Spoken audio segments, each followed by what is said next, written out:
Alors, je réagis une fois de plus à quelque chose que je viens de voir à la télévision. C'était plus précisément un spot publicitaire qui disait quelque chose du genre, je ne vais pas être précise, là encore je ne vais pas pouvoir précisément textuellement citer les propos tels qu'ils étaient tenus originellement, mais tout simplement cette publicité-là disait quelque chose du genre c'est scientifiquement prouvé, enfin c'est prouvé que les scientifiques seuls peuvent nous donner un sommeil de qualité ou quelque chose de ce genre-là. Franchement, moi, quand j'entends ça, je me dis, mais si la science avait toutes les réponses et pouvait tout résoudre, je crois qu'il y a longtemps que certaines solutions auraient déjà été trouvées et appliquées pour bien des questions qui se posent dans nos vies. À commencer par des situations de santé. Voilà, comme nous sommes par exemple des milliers à témoigner sur Facebook, qu'on est aussi nombreux justement à avoir des problèmes de santé que la science est incapable de résoudre. Et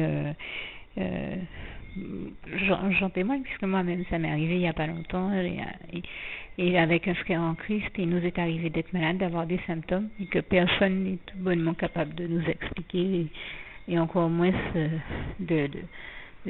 non seulement d'expliquer mais de solutionner et de guérir. Jésus seul, Dieu seul, Jésus seul, son Saint-Esprit seul peuvent nous aider dans ces cas-là et Dieu seul peut nous guérir. Et toute la gloire revient à Dieu, à Jésus et à son Saint-Esprit. Et pour donner un autre exemple, j'entendais donc c'est scientifiquement prouvé, ça veut presque plus rien dire maintenant, j'ai envie de dire, puisque dans combien de cas, combien de fois nous voyons les scientifiques dire toute espèce de choses dont on ne voit jamais la véracité. J'ai eu l'occasion de le dire. Et on parle par exemple des fois de météo, mais avant que la météo s'avère exacte et précise, ce n'est vraiment pas une science précise puisque tout le temps on entend les bulletins de météo pour en prévision du lendemain. Le lendemain se passe totalement différemment de comme on l'aurait imaginé. Ça me ramène d'ailleurs à ce passage de Matthieu 6 verset 24 à 34 que je vous invite à lire de manière plus large. Mais je sais bien que c'est aux alentours du verset 33 à 34 que vous avez ce passage qui dit le lendemain aura, à chaque jour suffit sa peine, le lendemain aura soin de lui-même. Je le dis à ma manière, voyez encore une fois tel que c'est textuellement écrit dans vos Bibles, tel que ce passage est textuellement rédigé.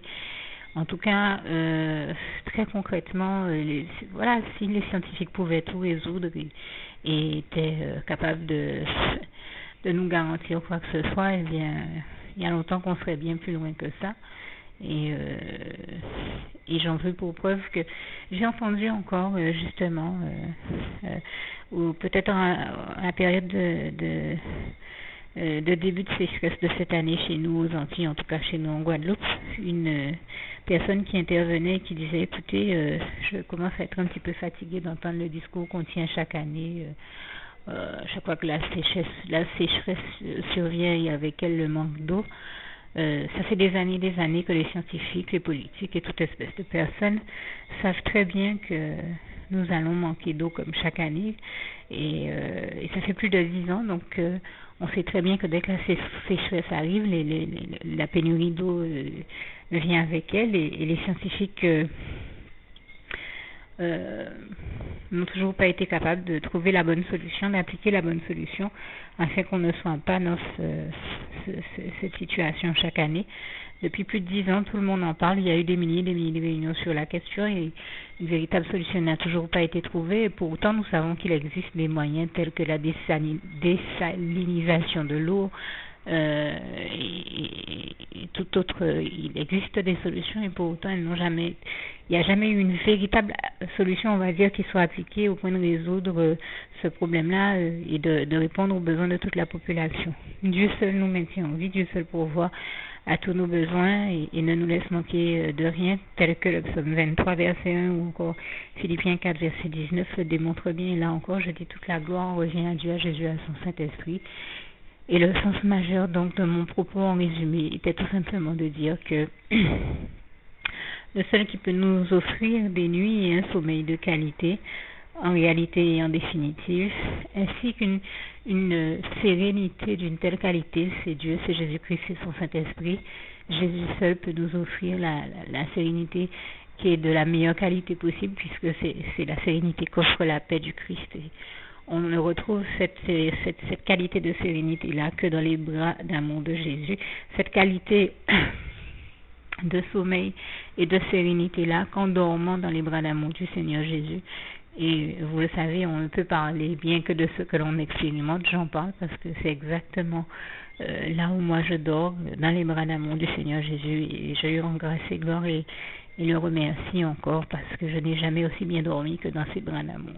Et vraiment, toute la gloire revient à Dieu, à Jésus, à son Saint-Esprit. C'est bien pourquoi je suis bien placée pour en témoigner. Cette sérénité-là qui fait rêver, elle n'existe que dans les bras d'amour du Seigneur Jésus. Alors, je ne sais pas si certains ont trouvé le moyen de dire que c'est scientifiquement prouvé. Moi, c'est réellement prouvé. Seuls les bras d'amour du Seigneur Jésus peuvent vous offrir un sommeil de qualité et une sérénité de qualité. Je le dis ici encore. Toute la gloire en revient à Dieu, à Jésus, à son Saint-Esprit. Merci Seigneur, je t'aime et nous t'aimons. Merci parce que tu es le seul à pouvoir nous combler. Louange, honneur et gloire à toi, éternel mon Dieu, Jésus, d'amour Saint-Esprit. Merci Seigneur, nous t'aimons, nous tous tes enfants. Je me couche et je m'endors en paix, car toi seul, ô éternel mon Dieu, tu me donnes la sécurité dans ma demeure. Psaume 4, verset 9. Juste une petite précision pour tous ceux qui ne sont pas encore, qui n'ont pas encore choisi la meilleure des options qui soit, qui est celle d'aller se placer, de faire le choix à soi-même, d'aller se placer dans les bras d'amour de Jésus-Christ, pour se mettre à l'abri de ce monde cruel. Eh bien, je partage avec vous la prière par le biais de laquelle on y accède.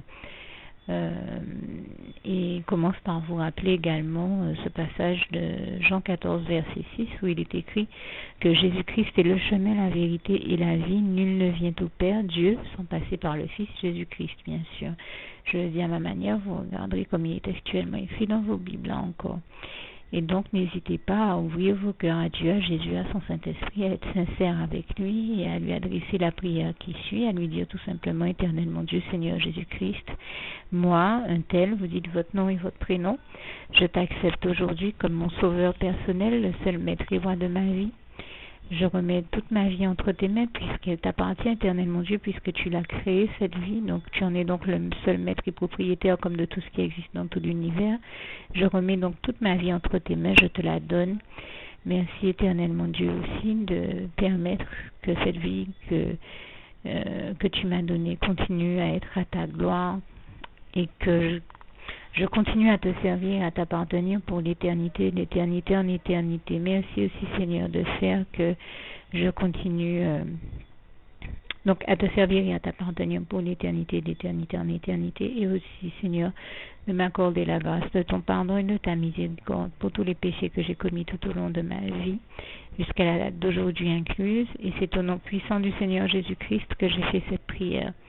Et à vous tous qui avez fait cette prière, je vous dis que Dieu vous bénisse abondamment, puissamment, richement. Et surtout, n'hésitez pas à la partager avec tous vos proches et contacts, amis, membres de vos familles, collègues, bien-aimés, tous ceux que vous aimez, et surtout tous ceux à qui Dieu vous mettra à cœur, avec qui Dieu vous mettra à cœur de la partager.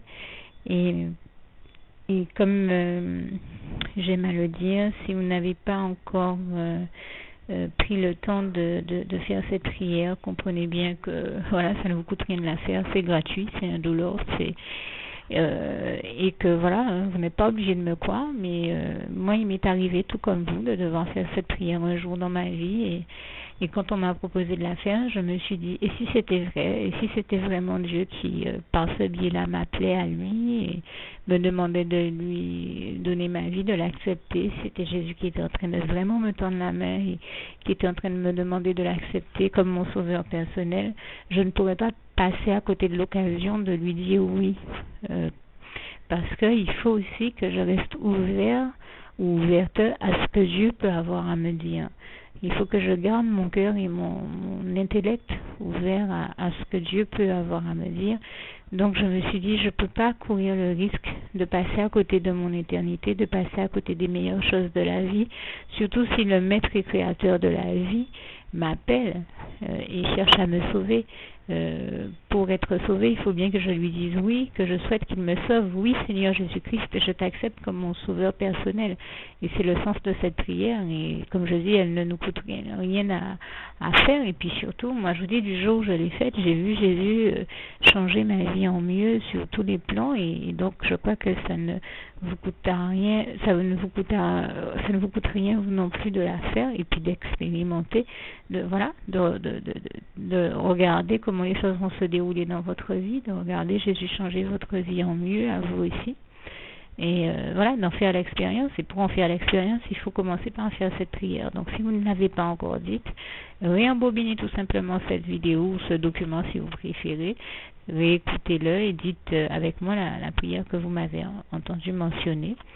Et n'oubliez surtout jamais que tout est possible à celui qui croit en Dieu, en Jésus-Christ et en son Saint-Esprit, comme il est écrit en Marc 9, verset 23, et que tout est possible à Dieu, comme il est écrit en Marc 10, verset 27. Que Dieu vous bénisse donc et à bientôt.